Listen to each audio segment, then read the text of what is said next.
자, 그 다음에 차트가 큰 반등 없이 장기적으로 우하향할 때 순환매보다 손절하는 게 이익일까요? 그 판단은 어떻게 해야 될까요? 라고 물어보셨어요. 사실 이거는 정답은 없어요. 왜냐면 우리가 미래를 알 수 없기 때문에 내가 손절을 쳤는데 그냥 바로 반등하는 경우도 있어요. 실제로 진짜 또 열받네. 제가 진짜 화딱지 나는 이 스팀, 제가 어제 스팀을 잡았는데요. 매수를 어디서 했냐면 여기 시간 보이시나요? 제가 오늘 강의 내용에 적은 잡코인 기준에 해당하기 때문에 반등이 안 왔을 때 잽싸게 손절을 한 겁니다. 근데 잘 보세요. 10시 30분이에요. 제가 완전히 바닥에서 매수를 했습니다. 더 이상 바닥일 수 없는 구간에서 제가 매수를 했어요. 굉장히 많이 매수했습니다. 수량을. 근데 반등이 안 와. 반등이 안 와서 불안해서 매도를 했습니다. 왜냐면 이게 솔직히 말하면 이때 602까지 올랐다가 다시 내려오는 그런 과정이 있었어요. 요 구간이었어요. 제가 여기서 매수를 했는데요. 여기서 좀 올랐어요. 여기서 살짝 오르다가 다시 빠지길래 그냥 턴 겁니다. 왜냐면 잡코인이기 때문에 저는 항상 제가 진입하고 나서 바로 오르지 않으면 일단 지켜보지 않는 그런 습성이 있어요. 근데 700원까지 올랐습니다. 750원까지. 이렇게 손절이 좋다? 꼭 좋은 건 아니에요.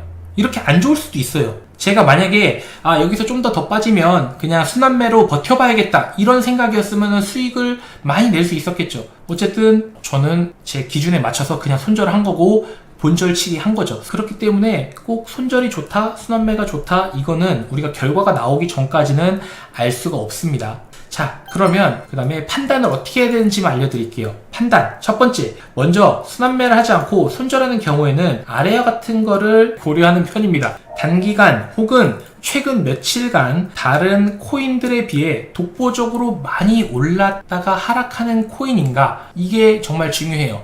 다들 막 죽쓰고 있어. 코인이 가격이 다들 막 떨어지고 있는데 막 지 혼자 잘났다고 마구마구 날뛰는 코인들이 있거든요. 뭐 웨이브도 한 가지 예가 될 수도 있고 메탈 이런 코인들 있지 않습니까? 이런 코인들이 특징이 뭐예요? 쭉쭉쭉 오르다가 떨어질 때 훅, 쭉쭉쭉 오르다 떨어질 때 훅. 그래서 여러분들 굉장히 많은 시체를 양산했죠. 오늘 밀크 같은 경우도 쭉 오르다가 훅 빠지고, 이런 친구들은 순환매보다는 손절이 더 좋은 거예요.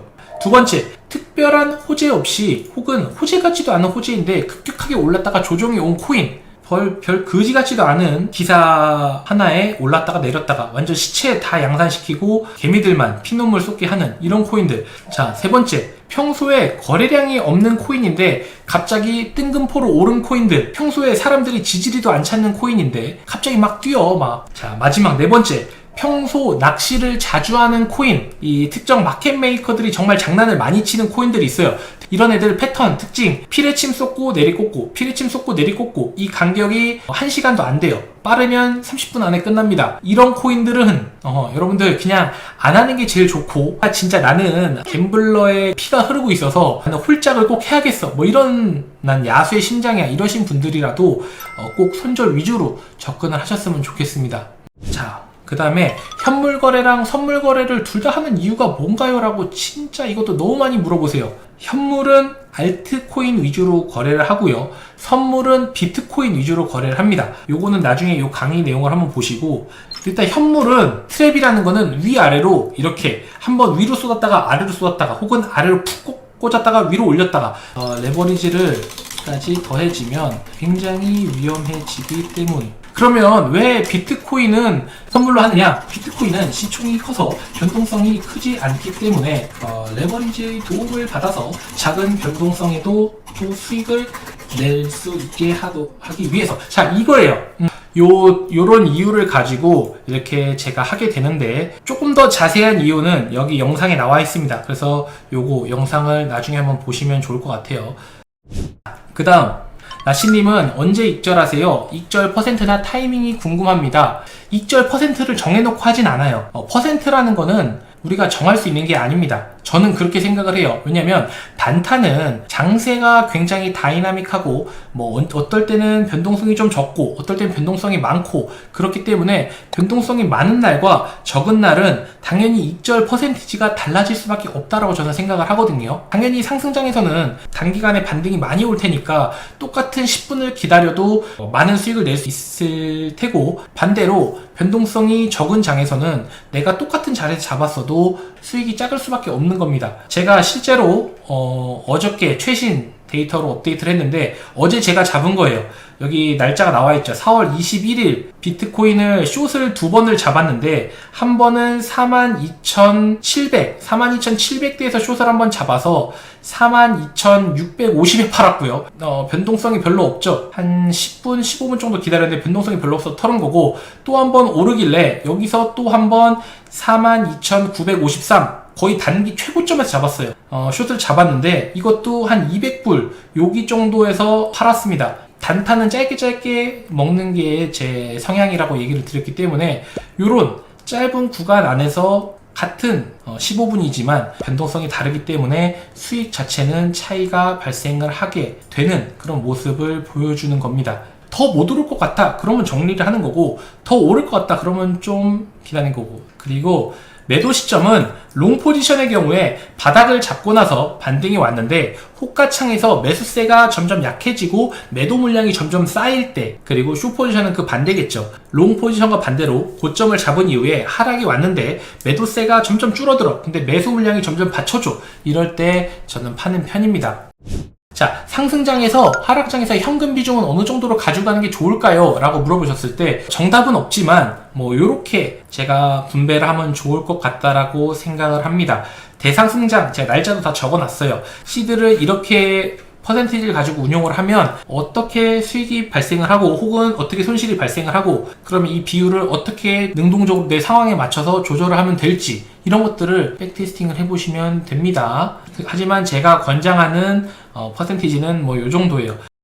그리고 캔들 안에서 밑바닥 잡는 방법이 있을까요? 자, 요것도 많이 물어보셨어요. 일단 간단하게 설명을 드리면 캔들 갱신 시간하고 호가창을 굉장히 중요하게 생각을 합니다. 1번, 캔들 갱신 시간은 좀 약간 의외라고 생각하실 수 있는데, 제 방송을 많이 보신 분들은 제가 가끔 캔들 갱신까지 3분 남았네요, 15분봉 갱신까지 1분 남았으니까 좀 지켜볼게요, 이런 식으로 얘기하는 거를 많이 들으셨을 거예요. 우리는 5분봉과 15분봉을 주력으로 사용을 하기 때문에 그래요. 5분봉 같은 경우에는 아무래도 15분봉보다는 데이터셋이 좀 작기 때문에 어떤 데이터 표본을 가지고 우리가 미래를 예측하기에 좀 불안한 감이 없지 않아 있어요. 방향을 맞추기에는 많은 데이터셋이 모여있는 15분봉, 1시간봉, 4시간봉이 훨씬 더 유리합니다. 큰 예기치 못한 추세를 이탈할 확률이 적어져요. 그렇기 때문에 5분봉과 15분봉을 교차해서 보는 작업이 굉장히 중요한데, 시간이 10시 20분이다 이렇게 되면 5분봉은 갱신이 됐지만 15분봉은 아직 갱신이 안 됐잖아요. 그리고 갱신이 되려면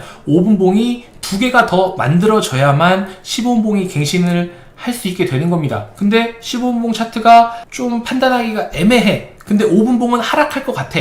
이러면 여러분들은 포지션을 잡는 게 아니라 일단 기다려 보는 거예요. 왜냐면 15분봉의 방향이 아직 안 나왔는데 5분봉만 믿고 갈 것인가, 아니면 15분봉 방향까지 보고 5분봉과 15분 방향이 내가 생각했던 방향과 일치한다면 그때 들어갈 것인가, 이거를 판단하는 겁니다.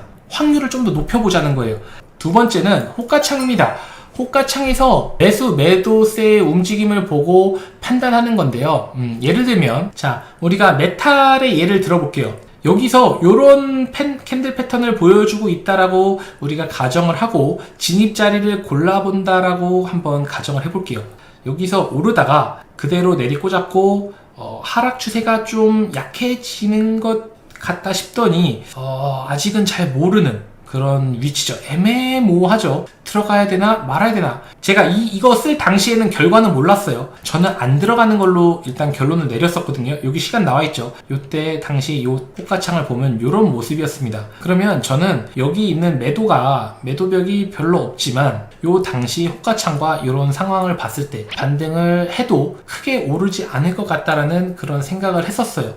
요런 구간, 요런 캔들 패턴이 나오면 매수가 별로 붙지 않았기 때문에, 지금 매도가 더 붙고 있는 상황이었기 때문에 일단은 조금 관망을 하겠다, 이런 가정을 가지고 저는 접근을 합니다. 여기서 지금 매수를 하는 게 아니라 조금 더 버텨보고 관망할 만한 자리라는 거예요. 호가창 그때 당시 상황이, 제가 호가창을 녹화는 못했지만, 그렇게 해서 호가창과 우리 이 캔들 갱신 시간, 이 두 개를 가지고 캔들 안에서 밑바닥을 잡는 법을 여러분들이 연습을 하신다면 도움이 되실 거라고 믿습니다.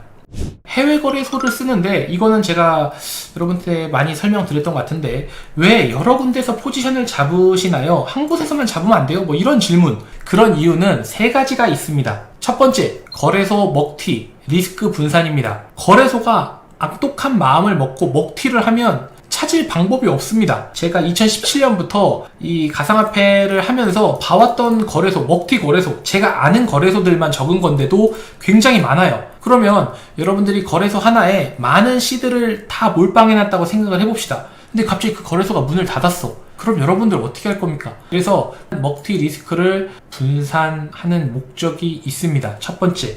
두 번째는 거래소의 다운, 서버 다운 리스크를 분산하는 거예요. 실제로 작년에 2월 8일 날 라이브 방송을 하던 도중에 바이낸스 서버가 다운된 장면입니다. 여기 보시면 자 올라가죠. 갑자기 막 올라가요. 미친듯이 올라가는데 갑자기 로그인이 여기 풀렸네요. 여기 로그인 풀려있죠. 그리고 아무것도 버튼이 안 먹어요. 서버가 죽었습니다. 근데 내가 만약에 바이낸스에 모든 시드가 들어가 있다면 이때 어떻게 하실 거예요? 그럼 여러분들은 그냥 두들겨 맞는 겁니다. 세 번째는 뇌동매매를 방지하는 거예요. 한 거래소에 모든 시드를 몰빵을 하게 된다면 나도 모르게 급격한 폭락장에서 무지성 매수를 여러 번 할 수 있게 됩니다. 이 사람을 너무 신뢰하지 마세요. 여러분 자신을 너무 신뢰하지 마시고 갑자기 3,000불 빠졌는데 여기가 인생 기회야 라고 해서 여러분이 뭐 시드에 50%를 밀어 넣었어요. 근데 거기서 또다시 2,000불이 더 빠졌어. 그럼 여러분들은 진짜 여기가 마지막 인생 기회야 라고 생각해서 시드를 전액 몰빵하는 그런 우를 범할 확률이 99.9%입니다. 안 봐도 그림이에요. 근데 거래소 한 군데에 몰빵을 하면 그렇게 물리면 답이 없거든요. 거래소를 분산해 놓잖아요. 그러면 내가 예를 들어 비트겟에서 그렇게 뇌동매매를 해서 몰빵을 한다 하더라도 바이낸스에 다시 시드가 한 절반 정도 있기 때문에 바이낸스는 훨씬 더 좋은 가격대에서 매수를 진입할 수 있는 거예요. 그래서 여러분도 모르는 사이에 뇌동매매를 막아주는 그런 효과도 있습니다. 자, 그리고 단타를 잘하고 싶은데 어떻게 해야 될까요? 라는 질문도 많이 받았어요. 요 세 가지를 잘하면 된다라고 얘기를 드리고 싶네요. 첫 번째, 낄끼빠빠라고 하는데 장세를 읽어서 장세에 맞게 대응하는 능력이에요. 지금 내가 적극적으로 트레이딩을 해야 될 시기인가, 혹은 내가 조금 보수적으로 트레이딩을 해야 될 시기인가, 아니면 길게 끌고 가야 될 시기인가, 짧게 먹어야 되는 시기인가, 이런 것들을 판단하는 능력입니다. 근데 대부분의 초보자분들은 장이 좋던 장이 좋지 않던 매번 똑같은 방법으로 접근을 합니다. 아래 두 개 비트코인 차트를 한번 볼게요. 첫 번째는 불장, 2021년 1월부터 4월 사이의 불장에서의 비트코인 차트입니다. 그리고 두 번째는 2021년 11월부터 2022년 1월 하락장에서의 비트코인 차트예요. 완전히 차트의 모양이 반대죠. 그런데 상승장에서는 내가 적당히 진입을 해도 물렸다 하더라도 좀 며칠 기다리면 다시 전고를 뚫고 쭉쭉 올라가기 때문에 탈출할 수 있는 기회가 굉장히 많습니다. 그럼 여러분들은 굉장히 잘못된 인식이 박히게 돼요. 분보하면 살아날 수 있구나. 근데 이런 장에서 그 전략을 썼다면 개박살이 났겠죠. 그래서 낄끼빠빠 많은 장세를 경험해보면서 이런 장세일 때는 이렇게 움직이는 게 좋고 저런 장세일 때는 저렇게 대응하는 게 좋고 이런 것들을 몸으로 겪으라는 의미예요. 두 번째는 매매 실력을 늘리는 거예요. 내가 매번 그 바닥만 잡을 수 있으면 너무 좋겠는데 그렇지 않죠. 그래서 제 하이라이트 주말 하루 투자하면 하이라이트 그냥 설렁설렁 봐도 다 보실 수 있거든요. 나씨가 5년 동안 얻었던 노하우를 가져간다고 생각을 하시고 한번 쭉 봐보세요. 그리고 마지막은 이게 롱런 할 수 있는 정말 중요한 비결 중에 하나인데 리스크 관리입니다. 분할 매수 그리고 마인드 컨트롤을 가장 저는 중요하게 봐요. 분할 매수는 뭐 제가 누누이 얘기했죠. 20분의 1, 30분의 1, 40분의 1 여러분의 실력에 맞게끔 분할 매수의 강도를 조절하시면 되고 또 장세에 따라서 20분의 1이 뭐 5분의 1까지 줄어들 수도 있어요. 장이 너무 좋아서 내가 들어가는 족족 반등이 온다. 그러면은 분할 매수의 비중을 낮춰서 공격적으로 트레이딩을 할 수 있는 거겠죠. 자, 그리고 마인드 컨트롤은 여러분들이 많은 돈을 잃었거나 혹은 내가 지금 굉장히 심리적으로 불안하거나 대출을 받아서 굉장히 좀 정서적으로 압박을 많이 느끼고 있을 때는 트레이딩을 안 하는 게 더 도움이 됩니다. 절대 대출 받아서 하지 마시고 투자는 진짜 내 여윳돈으로 해야지. 그래야 물려도 좀 더 버틸 수 있는 여력이 생기는 겁니다. 부자들이 왜 트레이딩을 잘하고 매번 수익이 날 수밖에 없는지 아세요? 시드머니가 많은 사람들이 왜 성공률이 높은지 아세요? 여유가 있으니까 그래요. 여유가. 저도 500만원일 때 혹은 1억일 때 부자는 누누이 얘기했지만 여러분이 만드는 게 아니에요. 이 경기의 흐름이 만들어주는 겁니다. 이 경기의 흐름이 회복할 때 그동안에 쌓아왔던 실력이 플러스 돼서 자산이 한 번에 점프하는 거예요. 조급함을 버리셨으면 좋겠어요. 자, 그리고 보조지표에 대해서 또 많이 물어보시는데 사실 저는 보조지표를 안 써요. 굳이 하나를 고르자면, 굳이 꼭 하나만 고르자면 볼린저 밴드를 씁니다. 왜냐면 볼린저 밴드가 뭐 좋다 나쁘다를 떠나서 볼린저 밴드의 장점이 하나 있어요. 이 추세, 박스를 이탈하려는 모습을 시각적으로 보기에 가장 유익한 도구가 아닌가 싶습니다. 볼린저 밴드는 후행 차트거든요. 후행성 차트입니다. 하지만 이 볼린저 밴드의 상단을 터치하느냐 하단을 터치하느냐, 그래서 박스권의 상단에 있느냐 하단에 있느냐, 이런 것들을 파악하기에 좋아요. 시각적으로. 지금 보면 볼린저 밴드를 보니까 습관 안에 있구나, 뭐 이렇게 생각을 하지 않습니까? 그런 면에서 볼린저 밴드를 추천한다. 물론 이 볼린저 밴드를 가지고 매매를 하라는 건 아니에요. 굳이 한 가지만 고르자면, 자, 바코드 차트는 왜 피해야 됩니까? 이거는 너무 당연한 거지만 변동성이 없으면 단타를 칠 수가 없겠죠. 변동성이 없으면 이런 세 가지 문제가 있어요. 첫 번째, 매수나 매도가 쉽지 않고 거래가 빠르게 이루어지지 않기 때문에 정신력과 시간을 많이 사용하게 되고, 이렇게 되면 당연히 심리적으로 지쳐서 잘못된 판단을 내릴 확률이 굉장히 높습니다.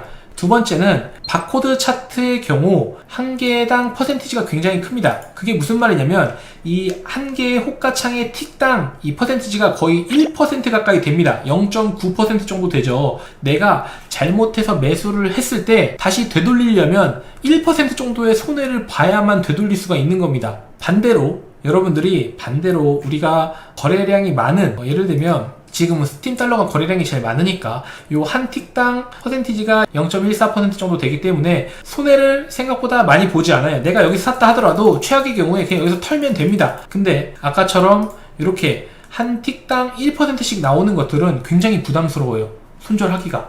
이런 것들은 단타치기에 당연히 좋지 않겠죠. 그리고 마지막으로 변동성이 적은 경우에는 대부분 거래량이 적습니다. 그래서 자칫 잘못돼서 내가 물을 타서 대주주가 되면 세력이 붙어서 유동성, 거래량을 늘려주기 전까지는 고통받고 괴로워하는 경우가 굉장히 많습니다. 그런 이유 때문에 이런 바코드 패턴의 차트들은 절대 하시면 안 된다. 여기 보시면 자전거래가 의심될 정도의 체결창을 보여주고 있습니다. 잘 보세요. 4월 20일 날 12시 14분 차트인데, 자, 체결 금액이 동일한 것들이 여러 번 보여요. 그죠? 그리고 누가 봐도 이거 115만 원, 115만 1원, 누가 봐도 비슷한 가격, 이거 누가 봐도 세력이 장난친 것 같은 그런 느낌을 주고 있죠. 결국에는 이거는 봇이 그냥 자전거래하는 그런 내용이라고 할 수 있습니다. 자, 그러면 봇이 자전거래를 하면 무슨 문제가 생기냐? 가장 기본적으로 봇을 만들 때 들어가는 옵션이 뭐냐면, 내가 판을 장악하고 있는 상황이라면, 내가 예를 들어 호가창을 매수랑 매도를 다 장악하고 있는 마켓메이커라면 가장 먼저 하는 거, 누가 매수를 딱 해버리면 내가 가진 물량이 얼마나 줄었는지를 바로 파악을 해서 어떤 인간이 얼마만큼, 어떤 인간인지 모르겠지만 얼만큼의 물량을 들고 있는지를 실시간으로 내가 데이터로 출력할 수가 있어요. 당연하잖아. 내가 100만 개를 들고 자전거를 하고 있었는데 어떤 인간이 10만 개를 딱 사가, 내 물건을. 그럼 저 새끼가 10만 개 들고 있네? 왜냐면 난 물량이 90만 개밖에 없으니까. 맞잖아요. 내가 이 호가창을 장악하고 있는 세력이라고 생각을 해봅시다. 봄만 돌아가고 있는 상황이면, 개미들이 안 붙으면. 이해되시죠? 그러면 얘가 이 10만 개를 들고 있다는 건 내가 굳이 이 자전거를 하면서 가격을 올려줄 이유가 전혀 없는 거예요. 왜냐면 얘가 10만 개를 가지고 이익을 볼 거 아니에요. 그러면 가격을 내가 내 돈 주고 끌어올려서 얘 좋은 일 시키지 않을 거 아니야. 그럼 어떻게 됩니까? 얘가 가격을 손해보고 팔 수밖에 없게끔 봇이 돌아가게 됩니다. 그게 자전거래의 핵심 알고리즘 중에 하나예요. 그러면 들어가면 여러분이 이익을 볼 수 있겠어요? 손해를 보겠어요? 그래서 여러분들 대부분 봇이 자전거래하고 있는데 들어가면 항상 꼴고 나오는 게 그런 이유 때문입니다. 마지막입니다. 선물 거래 시 레버리지와 분할 매수의 비중을 어떻게 하는 게 좋은가요? 이거는 이것도 정해진 건 없어요. 왜냐면 내 실력이 사람마다 천차만별인데 실력에 따라서 당연히 달라질 수밖에 없는 거고, 제가 추천하는 거 금액에 따라서 그리고 내 실력에 따라서 이렇게 하시면 좋을 것 같다. 100만원 이하는 사실 레버리지를 한 20배까지 하셔도 상관없습니다. 솔직히 말하면 소액이니까. 1000만원 이하는 레버리지를 좀 더 낮추고, 그리고 1억 이하는 더 레버리지를 더 낮추고, 1억 이상은 레버리지를 더 낮추고, 이런 식으로 해서 접근하시면 되고, 내 실력에 따라서 그리고 장세에 따라서 이 레버리지나 이 분할 매수의 강도 요거를 조금씩 조정하시면 돼요. 이해되셨죠? 그래서 오늘 이렇게 4강 강의를 했는데, 일단 여러분들 질문했던 거 요거 2개, 코인 매매 시간이 궁금해요. 코인 매매 시간은 딱히 정해져 있지 않아요. 왜냐면 저는 정말 단타에 미쳤을 때는 밥 먹을 때도 핸드폰, 운전할 때도 핸드폰, 신혼여행 가서도 핸드폰, 진짜 이 차트가 일상이었습니다. 그 정도로 차트를 지속적으로 봤어요. 그러다가 기회가 오면 들어갔습니다. 지금은 그렇게까지는 못해요. 그냥 시간 날 때, 틈 날 때 앉아서 차트 보고 그때 자리가 나면 들어가고 자리가 안 나면 못 들어갑니다. 요즘은 그래요. 근데 만약에 여러분들이 정말 내가 시간도 많고 그렇다 그러면 저는 제가 처음 했던 방법을 권장드려요. 항상 차트와 일상화된 생활. 자, 됐죠? 시간은 정해져 있지 않습니다. 그리고 몇 억으로, 몇 천이나 몇 억으로 시드 하시니까 짧게 먹어도 이득인데, 시드가 별로 안 되는 사람들은 짧게 먹어도 기미가 안 가는데, 자, 어떻게 하시나요? 어떻게 생각하시나요? 자, 맞아요. 요거에 대해서 제가 좀 얘기를 드릴게요. 시드가 작아서 내가 돈이 잘 안 벌린다, 이러신 분들 제가 2가지의 대안을 드릴 테니까 여러분들이 선택은 여러분들이 하시는 겁니다. 첫 번째, 리스크는 좀 크지만 더 많이 벌 수 있는 방법. 두 번째는 리스크는 좀 상대적으로 적지만 천천히 용돈 벌듯이 모아나가는 방법. 이 2가지가 있어요. 자, 첫 번째는 뭐냐면, 자, 내가 너무 시드가 적어, 간에 기별이 안 가, 이러신 분들은 방법은 하나입니다. 장이 안 좋잖아요. 이거밖에 없어요. 레버리지를 높게 쓰고 알트코인 선물해서 홀짝 잘 타는 방법밖에 없습니다. 분할 매수의 강도를 줄여야겠죠. 이거밖에 없어요. 자, 장이 다이나믹하게 변동이 없는데 시드는 100만원 밖에 없어. 근데 그거를 나는 1억을 만들고 싶어. 그거 자체가 일단 욕심인 겁니다. 저는 욕심이라고 얘기를 해요. 그럼 당연히 트레이딩 방법도 굉장히 무리수 있는 방법이 될 수밖에 없는 거예요. 맞잖아요. 리스크가 적은데 하이 리턴을 받는다는 거는 있을 수 없습니다. 진짜 소액이지만 큰 돈을 만져보고 싶어 그러면 이 방법밖에 없어요. 근데 저는 당연히 이 방법을 권장하지 않죠. 두 번째는 이겁니다. 장세가 안 좋으면 내 수익이 좀 줄어든다, 이걸 깔끔하게 인정하는 겁니다. 그리고 반대로 장이 좋으면 내 수익이 자연스럽게 늘어난다, 이걸 인정하고 접근을 하는 거예요. 저는 처음에 어떻게 했냐면 500만원 기준으로 하루에 5만원이면 얼마입니까? 1%씩만 꾸준히 벌 수 있어도 내 생활이 너무 쾌적해지겠다. 5만원씩 더 벌어서 한 달에 150만원이 추가된다면 얼마나 삶이 쾌적하겠습니까? 이런 마인드로 시작했어요. 이게 조금씩 쌓이다 보니까 복리 효과가 들어가면서 이제는 이게 500이 1000이 되고 1000이 1500이 되고 실제로 이렇게 늘어났어요. 2500이 됐다가 3900이 됐다가 8000이 됐다가 1억이 됐다가 이런 식으로 늘어났습니다. 여러분들은 이런 식으로 접근을 하셨으면 좋겠어요. 지금 당장 내가 소액이어서 나시님이 알려준 대로 하면 돈도 안 되고 하루에 10,000원도 못 벌고 이래요, 이렇게 하시는데, 그거는 시드를 늘리시면 되는 문제 아닙니까? 이보다 더 안전하게 수익을 늘릴 수 있는 방법이 있나요? 저는 없다고 봅니다. 근데 돈이 없어요. 그것까지는 제가 어떻게 해드릴 수 있는 방법은 아니고, KRW 채굴 해서, 원화 채굴 해서 200만원씩 조금씩 시드를 늘리든 그렇게 하시면 되는 거예요. 아셨죠? 저는 여러분들이 2번 방법을 하셨으면 좋겠습니다. 1번은 무리를 할 수밖에 없는 방법이고 언젠가 크게 파탄 날 수밖에 없는 방법입니다. 100일 벌어서 101일째 되는 날 다 잃으면 얼마나 허무하겠어요. 그럼 그분들은 한번 벌어본 이 맛을 잊지 못해서 똑같이 또 합니다. 그러다가 10,000명 중에 1명이 될 수도 있겠지만 대부분은 9,999명이 돼서 한강뷰가 아니라 한강물로 들어가게 되는 거예요. 한강뷰로 들어가야지 한강물로 들어가면 안 되잖아요. 그렇죠?